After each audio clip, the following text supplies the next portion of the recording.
ിലെ തിരുവചന ചിന്തയ്ക്ക് അടിസ്ഥാനമായിട്ട് വായിച്ചത് എഫേസ്യ ലേഖനം 5-ാം അധ്യായത്തിന്റെ 15 മുതൽ 21 വരെയാണല്ലോ. ഒരിക്കൽ കൂടി വായിക്കാം. എഫേഷ്യൻസ് 5:15-21. ആകയാൽ സൂക്ഷ്മത്തോടെ അജ്ഞാനികളായിട്ടല്ല ജ്ഞാനികളായിട്ടത്രേ നടപ്പാൻ നോക്കുവീൻ. ഇത് ദുഷ്കാലമാകയാൽ സമയം തക്കത്തിൽ ഉപയോഗിച്ചുകൊള്ളുവീൻ. ബുദ്ധിഹീനരാകാതെ കർത്താവിൻ്റെ ഇഷ്ടം ഇന്നതെന്ന് ഗ്രഹിച്ചുകൊള്ളുവീൻ. വീഞ്ഞു കുടിച്ച് മത്തരാകരുത്, അതിനാൽ ദുർനടപ്പ് ഉണ്ടാകുമല്ലോ.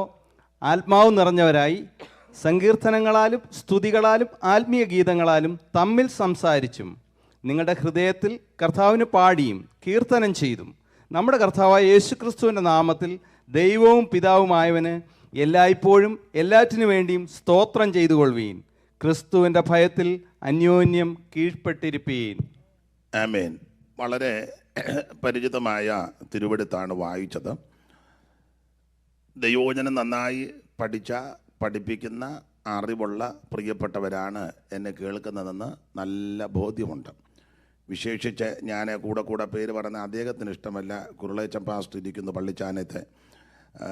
നന്നായിട്ട് ദൈവവചനം അഗാധമായിട്ട് അറിവും തിട്ടവുമുള്ള മാന്യ കർത്തൃദാസനാണ്. അപ്പോൾ എന്തെങ്കിലും പോരായ്മ വന്നാൽ അദ്ദേഹം ക്ഷമിക്കുമെന്ന് എനിക്കറിയാം. ദൈവത്തിന് മഹത്വം. അപ്പം ഈ നാട്ടിലൊരു പ്രയോഗമുണ്ട്, മുൻകൂർ ജാമ്യം. അപ്പോൾ അത് ഞാൻ അങ്ങ് എടുക്കുക. ഇന്ന് രാത്രി തിരുവചനത്തിൽ നിന്ന് ശാന്തമായിട്ട് നമുക്ക് ചില കാര്യങ്ങൾ ചിന്തിക്കാം. ഇങ്ങനെ 1, 2, 3, 4 കള്ളിയിൽ 5 കള്ളിയിലിരിക്കുന്നതുകൊണ്ട് ഞാൻ വട്ടം കറങ്ങിയായിരിക്കും മിക്കുക, അല്ലെങ്കിൽ വട്ടം കറക്കാം. അപ്പം ഇന്ന് രാത്രി അങ്ങനെ നമുക്ക് അല്പസമയങ്ങൾ ചിന്തിക്കാം. എഫേസ്യ ലേഖനം 5-ാം അധ്യായത്തിൻ്റെ 15 മുതൽ 21 വരെയാ. കോശി പാസ്റ്റർ മോളല്ലയോ പാടി, എന്ത് വന്നില്ലേ? ആ കർത്തൃദാസി കടന്നുപോയി. നാട്ടിലിരിക്കുമ്പോഴാണ് അറിയുന്നത്. വളരെ സങ്കടമുണ്ടായിരുന്നു. ആ കുടുംബത്തെ ദൈവം അനുഗ്രഹിക്കട്ടെ. ദൈവത്തിന് മഹത്വം. എഫേസ്യ ലേഖനം 5-ാം അധ്യായത്തിൻ്റെ 15 മുതൽ 21 വരെയാണ് വായിച്ചത്. ആകയാൽ സൂക്ഷ്മത്തോടെ അജ്ഞാനികളായിട്ടല്ല ജ്ഞാനികളായി തന്നെ നടപ്പാൻ നോക്കുവീൻ. ദുഷ്കാലമാകയാൽ സമയം തക്കത്തിൽ ഉപയോഗിച്ചു കൊള്ളുവീൻ. ബുദ്ധിഹീനരാകാതെ കർത്താവിൻ്റെ ഇഷ്ടം ഇന്നതെന്ന് ഗ്രഹിച്ചു കൊള്ളുവീൻ.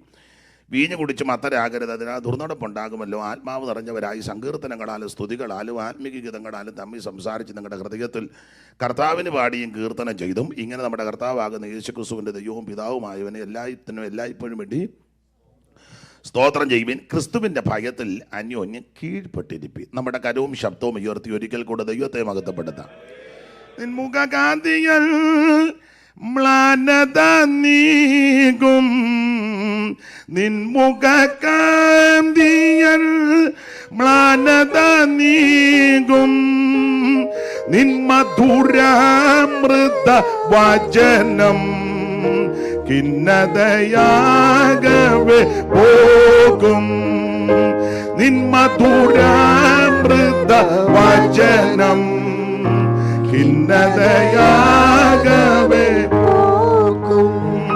മഹിമയേഴും പരമേശ മഹിമയേശ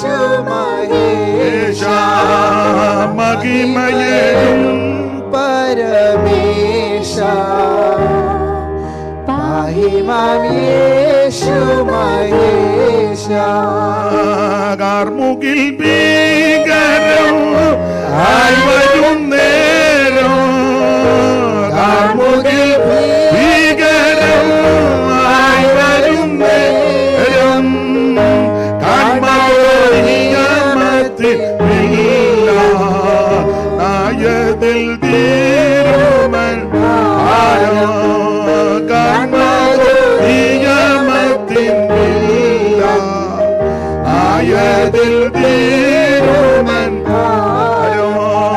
മഹിമയേഴും പരമേശ പാഹിമാമേശു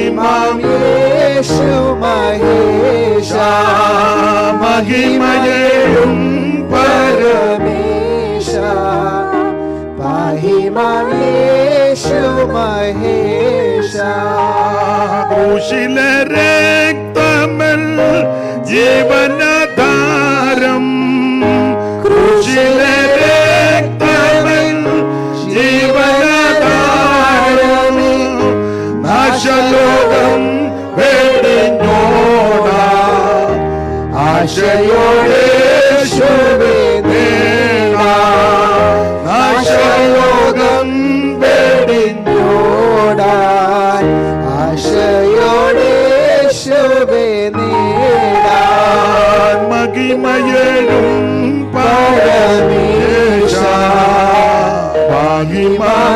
യേശു മഹേശ മഹിമയേഴും പരമേശ യേശു മഹേശ. ഒരിക്കൽ കൂടി കരമുയർത്തി ദൈവത്തെ മഹത്വപ്പെടുത്താം.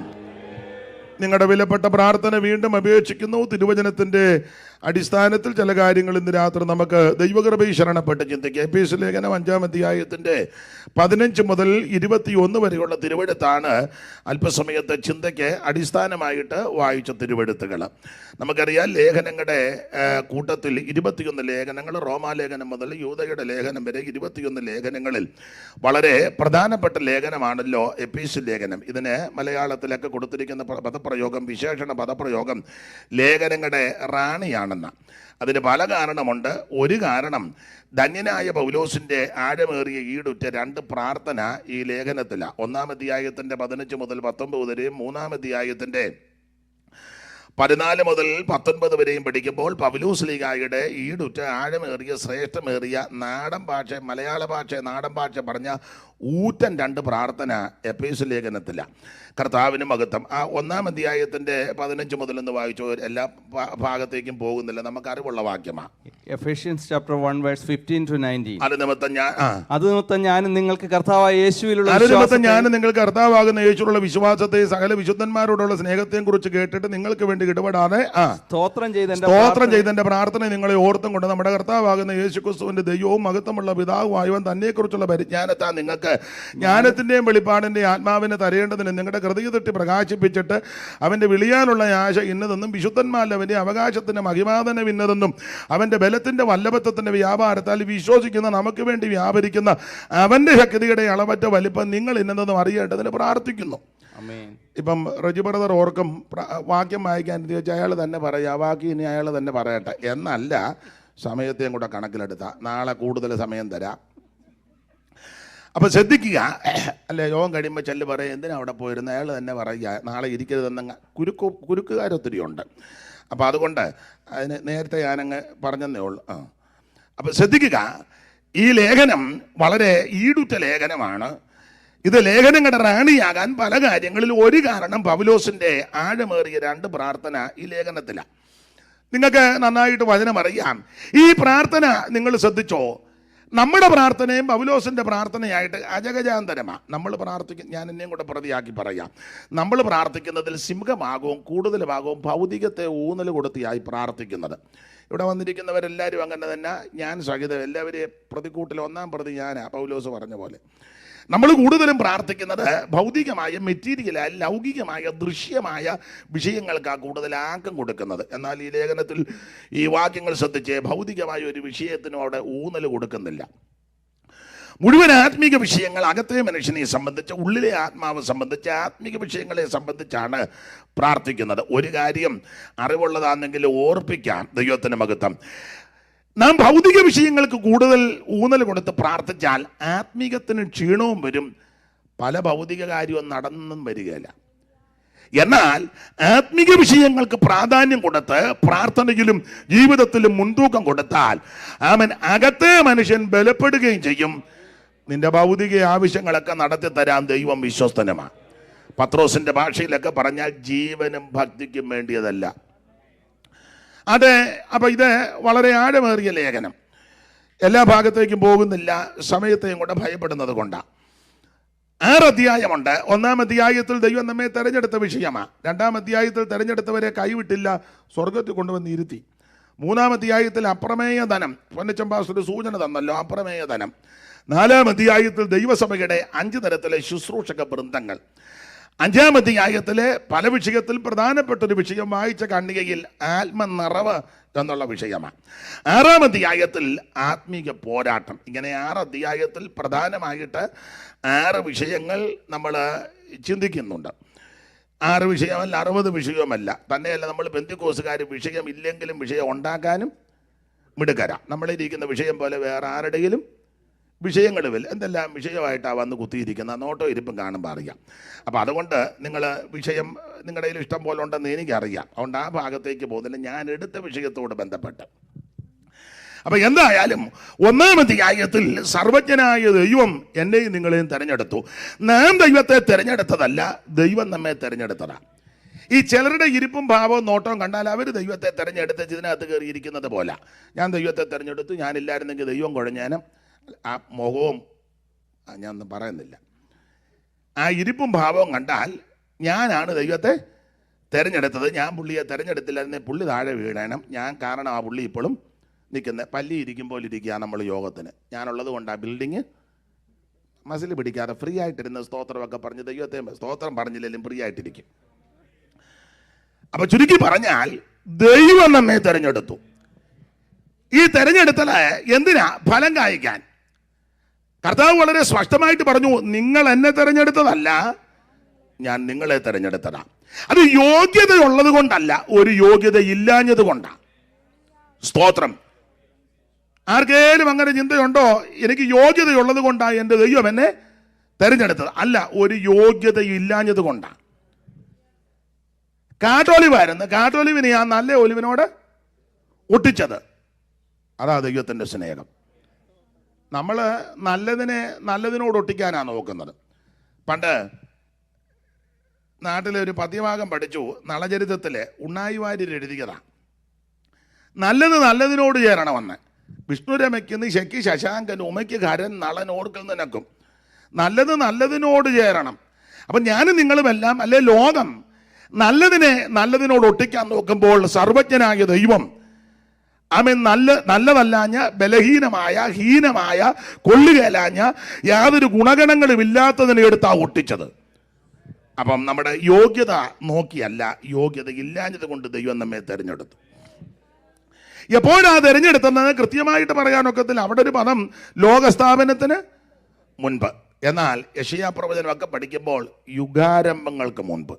ആ ഭാഗത്തേക്കൊന്നും പോകുന്നില്ല, കർത്താവിൻ്റെ മഹത്വം. അപ്പോൾ 1-ാം അധ്യായത്തിൽ ദൈവം നമ്മെ തിരഞ്ഞെടുത്തു. ഈ തിരഞ്ഞെടുത്ത നമ്മെ കൈവിട്ടില്ല. 2-ാം അധ്യായം പഠിക്കുമ്പോൾ സ്വർഗത്തിൽ കൊണ്ടുവന്നിരുത്തി.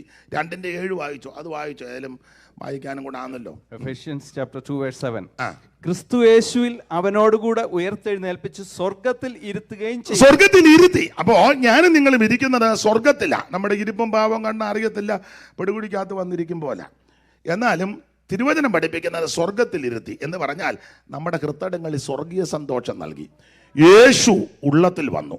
ഒരു കാലത്ത് ഈ ഹൃദയത്തിൽ മരണഭീതികളും ചിത്തഭ്രമങ്ങളും ആകുല ചിന്തകളും ഭീതികളും മനോദുഃഖങ്ങളും നാനാ ചിന്തകളും വിചാരമൊക്കെ ആയിട്ട് നമ്മൾ വല്ലാതെ പ്രയാസപ്പെട്ടു. എന്നാൽ യേശു ഉള്ളത്തിൽ വന്നപ്പോൾ അത് മുഴുവൻ മാറി. കാരണം തിരുവചനം പഠിപ്പിക്കുന്നത് ക്രിസ്തു നമ്മുടെ സമാധാനം.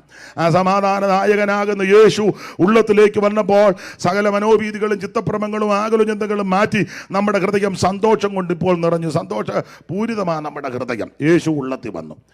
നമ്മെ സ്വർഗത്തിൽ കൊണ്ടുവന്ന് ആത്മീയ ഭാഷാ പ്രയോഗമാണ്. സ്വർഗത്തിലിരുത്തിയെന്ന് പറഞ്ഞാൽ സ്വർഗീയ സന്തോഷം കൃത്തടങ്ങളിൽ തന്നെന്ന്. ദൈവത്തിൻ്റെ മഹത്വം. കൊച്ചുകുഞ്ഞുപദേശി പണ്ട് പാടിയൊരു വരിയുണ്ട്, ഈ ഭൂമിയിൽ ഇത്രയും സന്തോഷം ഉണ്ടെങ്കിൽ സ്വർഗത്തിൽ എത്രയോ ആനന്ദം. മാതാവിൻ മക്കളിൽ ബന്ധുക്കളിൽ പോലും കാണാവതല്ലാത്തൊരാനന്ദമെന്ന. അപ്പോൾ ആ ആനന്ദമൊന്നും കാണുന്നില്ല. എന്നാലും നിങ്ങൾ വന്നിരിക്കുന്നത് നിങ്ങളെ എല്ലാം അഭിനന്ദിക്കുന്നു. ദൈവത്തിൻ്റെ മഹത്വം. ഈ കാലാവസ്ഥയുടെ പ്രതികൂലത്തിലും ഇന്നലെയൊക്കെ വളരെ പ്രയാസമായിരുന്നെങ്കിൽ ഇത്രയും പേർക്ക് ഒന്നിച്ച് ചേരുവാനിടയായി. നിങ്ങൾ വന്നതിൽ വളരെ അഭിനന്ദിക്കുന്നു. ദൈവം നിങ്ങൾക്കെല്ലാം ദീർഘായുസ്സും നന്മയും തരട്ടെ. ദൈവത്തിൻ്റെ മകൻ. എന്നാൽ ഈ ഇരിപ്പ് കണ്ടങ്ങ് പറഞ്ഞെന്നേ ഉള്ളൂ. അപ്പം എന്തായാലും സ്വർഗത്തിൽ കൊണ്ടുവന്നിരുത്തി. അത് 2-ാം അധ്യായത്തിൽ. ഈ 3-ാം അധ്യായത്തിലേക്ക് വരുമ്പോൾ അപ്രമേയ ധനം ക്രിസ്തുയേശുവിനെ പറ്റി ആ കാര്യങ്ങളെ നമ്മളെ ബോധ്യപ്പെടുത്തുകയാണ്. 4-ാം അധ്യായത്തിൽ ദൈവസഭയുടെ 5 തരത്തിലെ ശുശ്രൂഷക വൃന്ദങ്ങൾ. 4:11. അവൻ ചിലരെ Ephesians 4:11. അവൻ ചിലരെ അപ്പോസ്തലന്മാരായും ചിലരെ പ്രവാചകന്മാരായും ചിലരെ സുവിശേഷകന്മാരായി ഇടയന്മാരായിട്ട് ഉപദേഷ്ടാക്കന്മാരുമായിട്ട് നിയമിച്ചിരിക്കുന്നു. അപ്പോൾ 5 തരത്തിലെ നിയമനം. അപ്പോസ്തലൻ, പ്രവാചകൻ, സുവിശേഷകൻ, ഇടയൻ, ഉപദേഷ്ടാവ്. ഇതിനപ്പുറം ഒരു നിയമനം ഇല്ല. രക്ഷാധികാരിയൊക്കെ നമ്മളുണ്ടാക്കിയതാ. അപ്പച്ചനാണ് സഭയുടെ രക്ഷാധികാരി. അത് മൂപ്പില ഉടക്കുണ്ടാക്കാതിരിക്കാൻ അപ്പോൾ പുള്ളിക്ക് ഒരു സന്തോഷം, പുള്ളി സഭ വിട്ടു പോവുകയില്ല. ഇടയ്ക്കിടയ്ക്ക് പറഞ്ഞാൽ മതി നമ്മുടെ രക്ഷാധികാരി വന്നിട്ടുണ്ട്, രക്ഷാധികാരി ഇവിടെ. അപ്പം മൂപ്പിലേക്ക് ഒരു സന്തോഷം, രക്ഷാധികാരി കർത്താവാണ്. കർത്താവ് വളരെ സ്പഷ്ടമായിട്ട് പറഞ്ഞു, ഞാൻ എൻ്റെ സഭയെ പണിയുമെന്ന. പിന്നെ ഉടക്കം പ്രശ്നവും വരാതിരിക്കാനാ സെക്രട്ടറി, ട്രഷറർ, രക്ഷാധികാരി, ഞാൻ ആ ഭാഗത്തേക്ക് പോകുന്നത്, നാളെയൊക്കെ യോഗം ഉള്ളതുകൊണ്ട്. അപ്പം എന്തായാലും സഭയുടെ പൂർണ്ണ ഉത്തരവാദിത്വം നമ്മുടെ കർത്താവിനാ. യേശുക്രിസ്തു മൂലക്കല്ല്, അപ്പോസ്തലന്മാരും പ്രവാചകനും എന്ന അടിസ്ഥാനത്തിൽ പണിയുന്നത് കമ്മിറ്റിയോ കൗൺസിലോ പ്രസിഡന്റോ സെക്രട്ടറി ആരുമല്ല, അതിനെ അറിയാമല്ലോ, ദൈവത്തിന്റെ പരിശുദ്ധാത്മാവാ. ദൈവത്തിന് ഇന്ന് രാത്രിയിൽ പരിശുദ്ധാത്മാവ് പണിതുകൊണ്ടിരിക്കുക. അത് ആത്മീക പണികളും ഭൗതിക പണികളും നടത്തി തരുവാൻ ദൈവം വിശ്വസ്തനാ. ദൈവത്തിന് മഹത്വം. അപ്പോൾ 5 തരത്തിലെ ശുശ്രൂഷക വൃത്തങ്ങളെ സഭയ്ക്ക് ദൈവം തന്നിരിക്കുക. അപ്പോസ്തലൻ, പ്രവാചകൻ, സുവിശേഷകൻ, ഇടയൻ, ഉപദേഷ്ടാവ്. ഇവരുടെ എല്ലാം ശുശ്രൂഷകൾ നമുക്കറിയാം. ആ ഭാഗത്തേക്കൊന്നും ഞാൻ പോകുന്നില്ല. ദൈവത്തിന് മഹത്വം. എന്തിനാ ഇവരെയെല്ലാം ദൈവം തന്നിരിക്കുന്നത്? അപ്പോസ്തലൻ, പ്രവാചകൻ, സുവിശേഷകൻ, ഇടയൻ, ഉപദേഷ്ടാവ്. എന്തിനു ഇവരെ തന്നിരിക്കുന്നു? താഴോട്ടുള്ള വാക്യം പഠിക്കുമ്പോൾ അത് നാം എല്ലാവരും എന്ന് പറഞ്ഞേച്ച് താഴോട്ട് പറയാ. ഒറ്റ വാക്ക് പറഞ്ഞാൽ ഞാനും നിങ്ങളും, മുമ്പേ കേട്ടല്ലോ, ഏത് മനുഷ്യനെയും ക്രിസ്തുവിൽ തികഞ്ഞവനാക്കണം. ഒന്നുകൂടെ പറഞ്ഞാൽ യേശു ക്രിസ്തുവിൻ്റെ തലയോളം സകലത്തിലും വളരാം.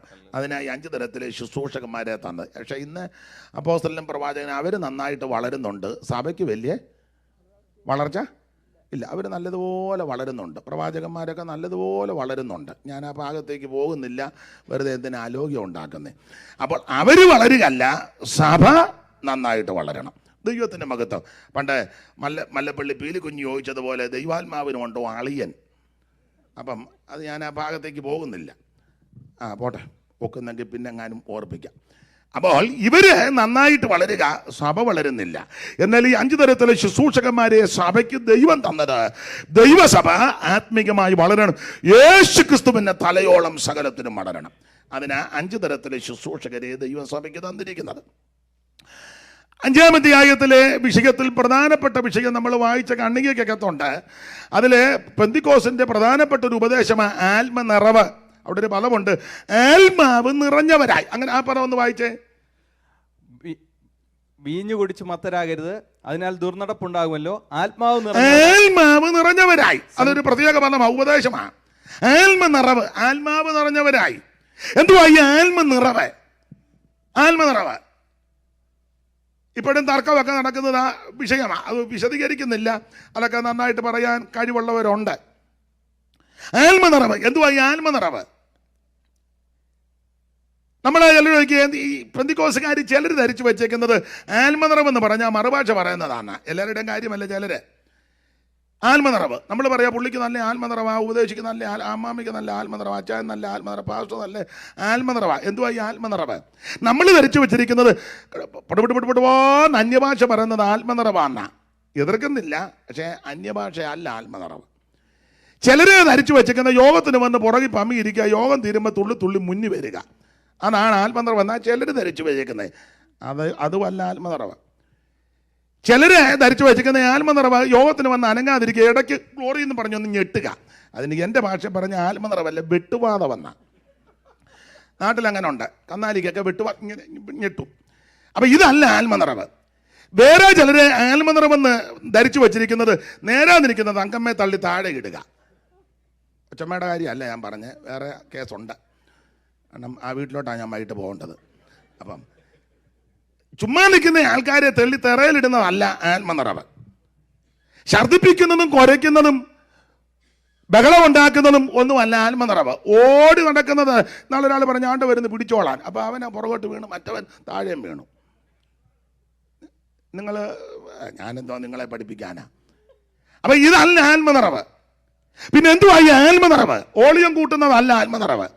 ഈ ഇവിടെ പിന്നെ അധികം സാധനം അതിനകത്ത് കയറി ഇരുന്ന് അടിച്ച്, അതല്ല ആത്മനിറവ്. അത് തെറ്റാന്നല്ല, ഇതൊന്നും അല്ല ആത്മനിറവ്.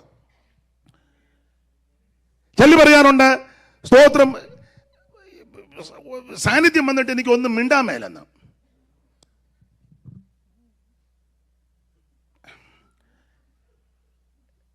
പേരും സ്ഥലവും ഒന്നും പറയുന്നില്ല, കുമ്പനാട്ട. ഒരാൾക്ക് അദ്ദേഹം ശുശ്രൂഷിച്ചപ്പം പറഞ്ഞു, അദ്ദേഹത്തെ വിളിച്ചു. അപ്പം വിശദീകരണത്തിലേക്ക് പോകുന്നില്ല. പുള്ളി സ്റ്റേജിൽ കയറി പറഞ്ഞു, ഞാനിവിടെ നിൽക്കാൻ യോഗ്യനല്ല, എനിക്ക് ഒന്നും പറയാൻ അറിയത്തുമില്ല. അപ്പം ഇതെല്ലാം കഴിഞ്ഞ് വെച്ച് പുള്ളി ഇറങ്ങിയപ്പോൾ ഞങ്ങളുടെ വേറൊരു പുള്ളി പറഞ്ഞു, എന്നാൽ അവർ പ്രോഗ്രാം തന്നപ്പോൾ പറയണ്ടേ എനിക്ക് കഴിവില്ലെന്ന്. കഴിവുള്ള ആൾക്കാർ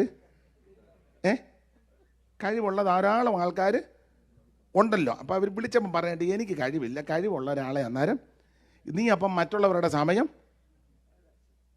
അവർക്ക് അവസരം കൊടുത്തുമില്ല, നിനക്ക് കിട്ടിയ അവസരം വേറൊരു വിഷയത്തിൽ പറഞ്ഞതാ, ഞാൻ ആ ഭാഗം അങ്ങ് വിടുക. അപ്പോൾ ഒരു കാര്യം ദൈവമക്കളോട് പറയാം, നമുക്ക് ലഭിക്കുന്ന അവസരമൊക്കെ നന്നായിട്ട് ഉപയോഗിക്കുക. ദൈവത്തിൻ്റെ മഹത്വം. ഈ ആത്മനിറവ് എന്തുവാ? ഈ ആത്മനിറവ്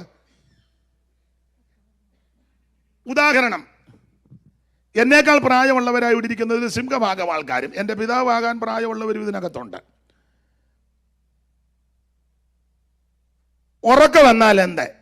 വർഷങ്ങളായിട്ടിരുന്ന് ഉറങ്ങുകയല്ലേ, വീട്ടിൽ കിടന്ന് ഉറങ്ങുന്ന പോരാനായിട്ട് യോഗത്തിനും വന്ന് ഉറങ്ങുക. എത്രയോ കൊല്ലമായ ഉറക്കം തുടങ്ങിയിട്ട്. ഉറക്കം എന്നാൽ എന്ത്? പെട്ടെന്നൊരു നിർവചനം പറയാൻ ഒക്കത്തില്ല. പണ്ടൊരു അമ്മയോട് ചോദിച്ചു, അമ്മേ ഉറക്കം എന്നാൽ എന്താ? അമ്മ പറഞ്ഞ് കണ്ണടച്ച് കിടക്കുന്ന ആ ഉറക്കം വന്ന്. അതല്ല ഉറക്കം. ഉറക്കമില്ലാത്തവരും കണ്ണടച്ച് കിടക്കും. അപ്പോൾ കണ്ണടയ്ക്കുന്ന അല്ലല്ലോ ഉറക്കം. ഒരച്ചായനോട് ചോദിച്ചു, അച്ഛാ ഉറക്കം എന്നാൽ എന്താ? പുള്ളി പറഞ്ഞു, കൂർക്കം വലിക്കുന്നതാ ഉറക്കം. അല്ല, വണ്ണവും വയറും ഉള്ളവർ വശക്കേടി കിടന്ന കൂർക്കം വലിക്കുകയും കൂർക്കം വലി അല്ലല്ലോ ഉറക്കം. അല്ല. വേറൊരു സഹോദരി ചോദിച്ചു, സഹോദരി ഉറക്കം എന്നാൽ എന്താ? എൻ്റെ ഭാഷ ബോധം പോയി കിടക്കുന്നതാ ഉറക്കം. അല്ല, ബോധം ഈ ഉറക്കമില്ലാത്തവർക്കും ബോധമില്ലല്ലോ. അപ്പം ബോധം പോയി കിടക്കുന്നതല്ല ഉറക്കം. എന്നാൽ ഉറക്കത്തിൽ ഇതെല്ലാം സംഭവിക്കുകയും ചെയ്യാം എന്ന് പറഞ്ഞ പോലെ എന്താ ഈ ആത്മനിറവ്? ബഹളമല്ല, അന്യഭാഷയല്ല, ചാടി നടക്കുന്നതല്ല, തുള്ളുന്നതല്ല, ശബ്ദമുണ്ടാക്കുന്നതല്ല. എന്നാൽ ആത്മനിറവുള്ളവരുടെ ജീവിതത്തിൽ ഇതൊക്കെ സംഭവിക്കുകയും ചെയ്യാം. പിന്നെ എന്തുവാ ഈ ആത്മനിറവ്? നിങ്ങൾക്കറിയാം.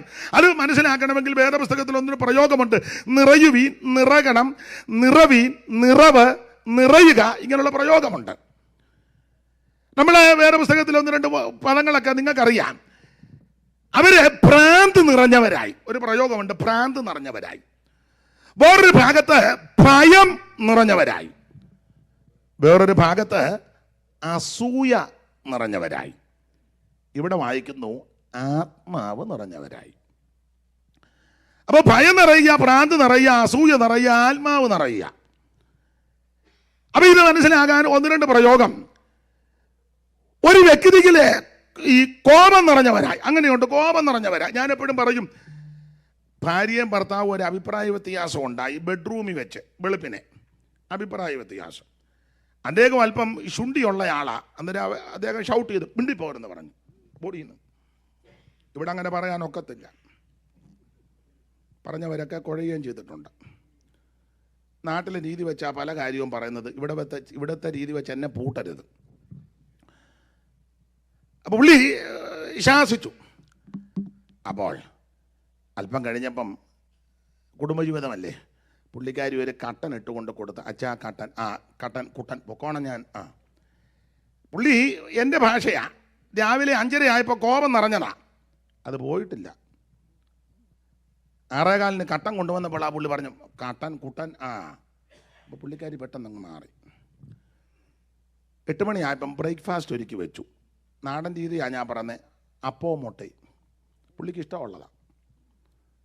ഉണ്ടെന്ന് പറഞ്ഞു, അച്ഛാ ബ്രേക്ക്ഫാസ്റ്റ് അപ്പവും മുട്ട.